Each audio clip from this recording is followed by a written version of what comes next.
Hate to tell you, but if you are a successful, high-achieving woman looking for love, it is very possible that you're lying to yourself about why you're attracting the wrong type of men. If you're finding that you're only attracting immature guys who are full of red flags, who are total commitment phobes, who are what you might consider to be man children, and guess what? This video today is all about you and helping you understand the brutal truth. Some of these truths that might hurt a little bit to hear, but it's gonna actually help you break free and get you some real results in your love life. My name is Adam LaDolce. I'm an executive love coach and the CEO and founder of this company called Love Strategies, where we have been over the past 15 years coaching tens of thousands of the most successful women on the planet to get out there and attract love. And we now have a team of over 30 people. This is all we do, is we coach women just like you, and we get so much data and so much information about what really works when it comes to dating and attracting the right types of guys for all of you,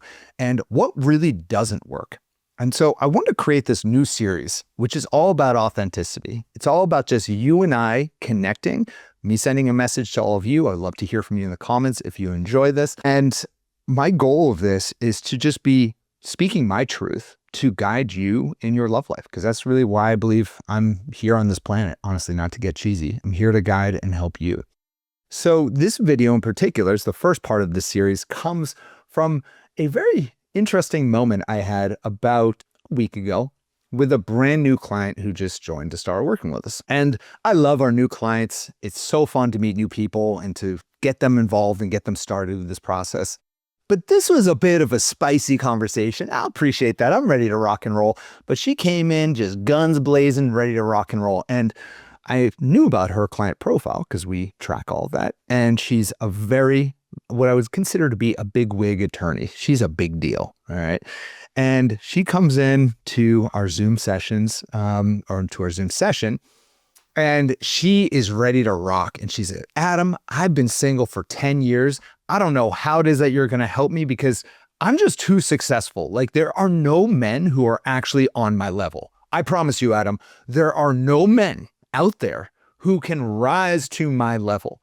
Because she had this kind of idea in her mind that because she's ascended so high, that suddenly she's just kind of seeing this sea of immature men who could never truly be a life partner for her. And I get that. I get that. I hear that a lot.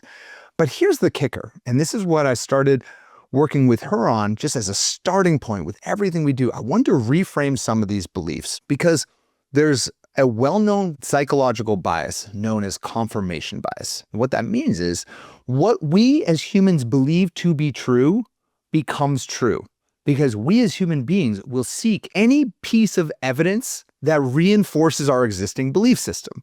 So in short, if she believes that there are no good men out there, I can promise her that she will only see evidence of men who are not good enough for her. She will just constantly be looking for evidence that supports her pre-existing belief system.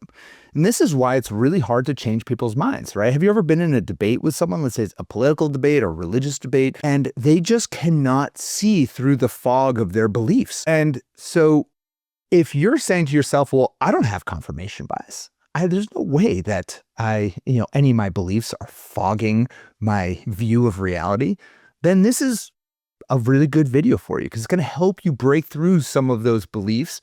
Because I guarantee if you're a human being, you are walking around with a set of belief systems that are absolutely holding you back, especially in your love life. And once we can kind of break through that fog, cut through the BS, and see the world for what it really is, suddenly you will be set free in your love life. And that's what we do around here. And that's the goal of it.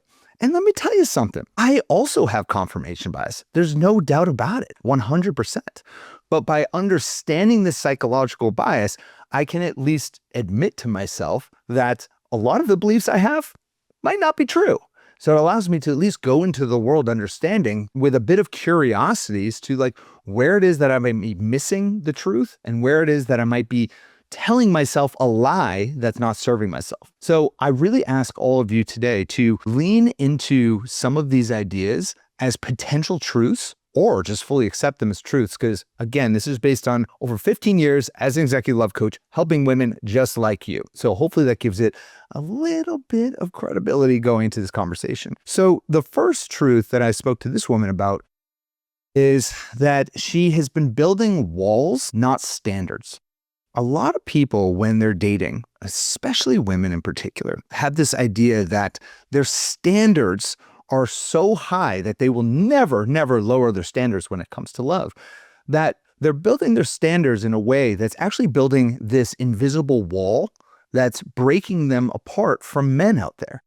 And in some ways, it's a way of actually emotionally protecting yourself from the pain of things not working out. And so if we can start, look, I'm all about having standards. That's one of the first things we do here at Love Strategies. We work with our clients to create, we don't call them standards, we call them a love vision. It's a very clear set of criteria that we're looking for in our partner, and that's fantastic.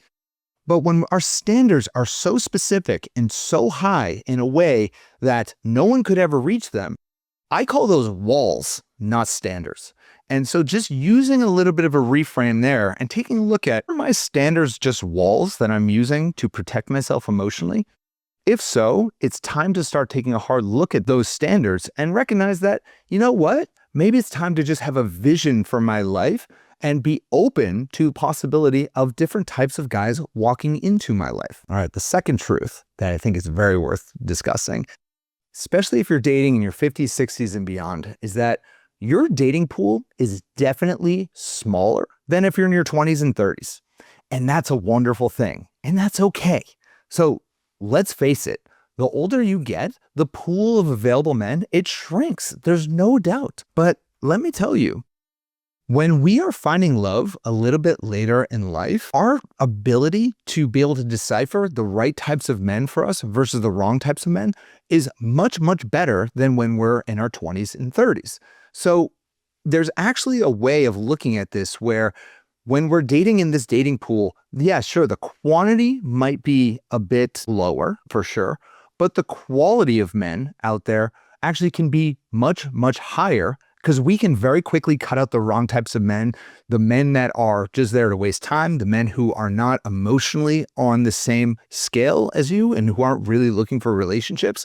And my experience, I've coached women in their 20s and 30s, all the way up to in their 80s and 90s. And I've found that when we're a bit older, I want to say wiser, as we're wiser and we're growing in age, we're much more able to actually decipher and cut out the wrong types of guys. So I want us to reframe this idea of, oh my God, my dating pool is so much smaller. It was so much easier in my 20s.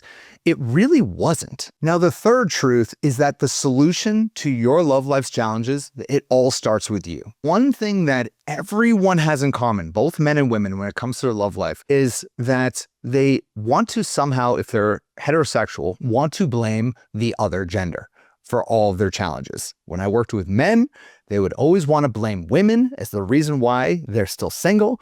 When I work with women, they always want to start with men as being the problem. But the challenge with that is that we cannot control. First off, it's not true at all. But secondly, we can't control all the genders out there. We can't control what men are doing. We can't control what women are doing. What we can control is what you are doing. How it is that you're showing up, how much we're actually getting out there, how many dates we're going on, what kind of energy we're bringing to those dates, how disciplined are we being about cutting out the wrong types of people. The solution always starts with you. And here's the biggest kicker of it all. Where we put the blame is where we give the power. So if you're always blaming men or blaming anyone else other than yourself, you're just passing off all of the power over to that blame. When you start actually looking inward, and I don't want you to blame yourself, I just want you to take ownership of your current situation, what's going on in your love life, the decisions that you've made when it comes to men and relationships, how you've handled those relationships, how we've shown up with communication. If we can start actually looking inward, the solution starting with you, suddenly you're in full control. I would way rather that any day than to have to always be just blaming men, walking around saying, oh my God, it's men, it's the dating apps. You can't find love nowadays. There's these dating apps where there's all full of scammers, yada, yada, yada. Once you start doing that, guess what? You're screwed. So why even try? So one assessment that we've created here at Love Strategies that really helps break free from this, what I call victim mindset. We've created this assessment. It's called the attraction archetype, and it's free for everyone, so you can check it out. It's at attractiontype.com. I'll leave a comment to it in the description below as well. But what this allows you to do is understand some of your relationship patterns, why it is that you might be showing up the way you are, and how it is that you can break free from some of those patterns. And this is based on data from over 40,000 women that we've worked with. So this is very scientifically backed by Dr. Gary Lewandowski, our chief love scientist here at Love Strategies. He's our PhD around here. He knows stats as well. So you're going to really enjoy that. Oh, check that out. It's going to help you take the ownership of your love life so that you can move forward and be able to actually have the power and the control in your love life. All right, the fourth truth. Let's get into it. Men over 40 aren't broken. They've just been through some shit, right? A lot of times when we're dating in this older age bracket, we want to look at these guys who are divorced, they have kids, they have some career struggles, they've been through some heartbreak, they're grieving the death of a parent or the death of anyone in their life. We look at that as them being broken or having an excess of baggage.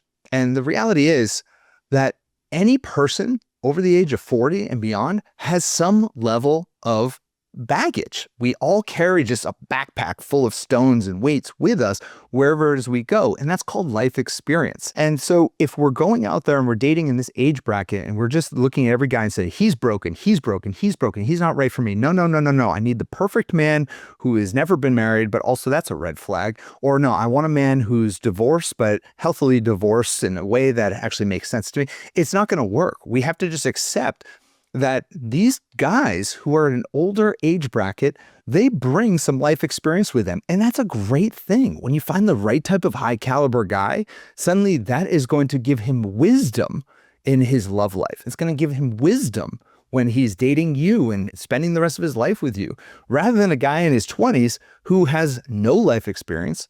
He hasn't gone through divorce. He hasn't grieved the death of anyone in his family. He hasn't gone through the tough things in life.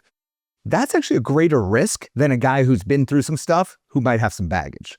Just keep that in mind when you're getting out there and meeting some of these guys. The fifth truth, and this is a big one, and this is something that we certainly talk a lot about here at Love Strategies, and it's easier to say, but harder to do in reality, but it's so, so important, is it's so critical to build emotional connection with someone before sleeping with them. And I get it. We live in a day and age where sex is normal. You know, you go on a couple dates with someone, just jump into bed. And I get that. I've done that thing. It's all good. I understand it. And if you're at a stage in your life where you really don't want a relationship, you're very serious about it, you know, that's your prerogative. If that's what you want to do, I don't judge. But it's important to understand why it is that we teach this principle. And this is a very important one that I think resonates with a lot of our clients. And it's understanding the interplay between oxytocin versus testosterone. So when a woman sleeps with a man, women tend to release oxytocin during intimacy. And oxytocin is a chemical that is released through our body that creates an emotional bond between the two of you. So when a woman sleeps with a man, it actually creates an emotional bonding mechanism. Here's the difference. When a man sleeps with a woman, it actually releases testosterone and it lowers a man's oxytocin, which can cause a little bit of distance. So if you've ever slept with a guy and you've wondered why he was so into you right before sleeping with you, and then afterwards he's like, you know what, I'm going to go play golf with my buddies down the street. Bye. That's because of this release. And so it's so important for us to build emotional bond before sleeping together so that we don't have this really toxic combination of you growing closer to him while he starts pulling away. The best part of all of this is if a man is already bonded to you emotionally, he cares for you, he sees you as a friend, then here's the best part, sex will deepen that intimacy. This is only a problem if he doesn't see you as a friend, if he's not bonded to you yet emotionally, if he doesn't care for you yet, if he doesn't know you yet, then the moment you have sex, it's going to create distance between the two of you. So keep this in mind when you're getting out there and dating and meeting new guys. And also recognize that sometimes you might be in a place in life where you say, you know what? I don't actually want a relationship right now. I just want to keep it casual, but then you sleep with a guy and the bonding starts to happen, that emotional bonding, and then you wake up and you're like, I'm in love with him. Bear in mind, there's a risk there. So we do not recommend with any of our clients, because we work with only women, we do not recommend sleeping with a guy until there's an emotional bonding. We call it pacing. It's part of our whole process that we work on with our clients. I won't get into that because there's a lot there, but it's just very, very important when it comes to sleeping with people and meeting new people to not just kind of jump right into bed. The sixth brutal truth is that your past has actually prepared you for your future love. Now, I understand if you're finding love after the age of 50, 60 and beyond, you've also been through a lot. You've been through divorce, you've been through heartbreak, you've been through past relationships, you've dated narcissists. And you might think to yourself that all of this life experience is actually blocking you from finding love. But what I will tell you is that a lot of this experience you've had is actually your superpower. It's called, once again, wisdom. When we're dating in our 20s and certainly our teens, we have absolutely no wisdom and we're full of we're naive. We just think that the world is perfect, that love is easy, love cures all. Now, all of us understand that love is a verb. It's not a noun. It's something you need to work for. It has its ups, it has its downs, it has its challenges, and that's perfectly okay. And so I want you to take a look at your life experience is actually a major asset that you have in your life when you're getting out there. I mean, of course, do the work, heal, forgive, and let's start moving forward so you can attract the right type of guy and start dating with an open heart. And that ultimately leads me to the final point. And this is something one of our coaches say, Coach Robin, who is in her 60s, she followed our process and is now happily married to the man of her life. And she always says this, and I want to leave you with this, and that is, true love is more beautiful in the second half of life. It really is. You know, when we're older, it's easy to idolize love when we're younger and thinking that, oh my God, everything was just so easy. It was carefree. We think back to that first time we really fell in love and the dopamine hits and all the love chemicals that are flowing through our body and the excitement. But we also tend to forget all the really difficult things that occurred when we were a lot younger. We have what is known as nostalgia bias. So we're very nostalgic to the past and we forget all the slime and the sludge and the terrible experiences we had back then. And so I want you to reframe this time in your life as truly one of the best times to find love. You know more of who you are. You are more established. We don't have the same insecurities that we had when we were younger.